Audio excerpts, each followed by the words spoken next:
नवरात्र छठवां दिन मां कात्यायनी का। मां दुर्गा की छठवीं शक्ति की पावन कथा। मां दुर्गा की छठवीं शक्ति कात्यायनी की उपासना करने से परम पद की प्राप्ति होती है। चंद्रहासुज्वल करा शार्दूल वर वाहना। कात्यायनी शुभ दद्यात् देवी दानव घातिनी। नवरात्रि में छठे दिन मां कात्यायनी की पूजा की जाती है। इनकी उपासना और आराधना से भक्तों को बड़ी आसानी से अर्थ, धर्म, काम और मोक्ष चारों फलों की प्राप्ति होती है। उसके रोग, शोक, संताप और भय नष्ट हो जाते हैं। जन्मों के समस्त पाप भी नष्ट हो जाते हैं। इस देवी को नवरात्रि में छठे दिन पूजा जाता है। कात्य गोत्र में विश्व प्रसिद्ध महर्षि कात्यायन ने भगवती पराम्बा की उपासना की, कठिन तपस्या की। उनकी इच्छा थी कि उन्हें पुत्री प्राप्त हो। मां भगवती ने उनके घर पुत्री के रूप में जन्म लिया, इसलिए ये देवी कात्यायनी कहलाई।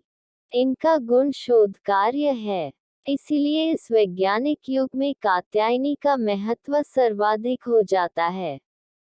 इनकी कृपा से ही सारे कार्य पूरे हो जाते हैं। ये वैद्यनाथ नामक स्थान पर प्रकट होकर पूजी गईं। मां कात्यायनी अमोघ फलदायिनी हैं। भगवान कृष्ण को पति रूप में पाने के लिए ब्रज की गोपियों ने इन्हीं की पूजा की थी। ये पूजा कालिंदी यमुना के तट पर की गई थी, इसीलिए ये ब्रजमंडल की अधिष्ठात्री देवी के रूप में प्रतिष्ठित हैं।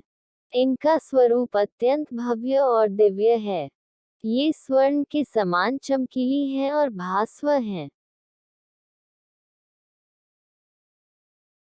इनकी 4 भुजाएं हैं।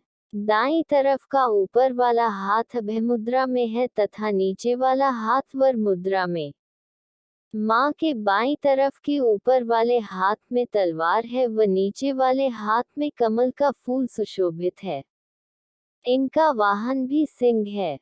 इनकी उपासना और आराधना से भक्तों को बड़ी आसानी से अर्थ, धर्म, काम और मोक्ष चारों फलों की प्राप्ति होती है।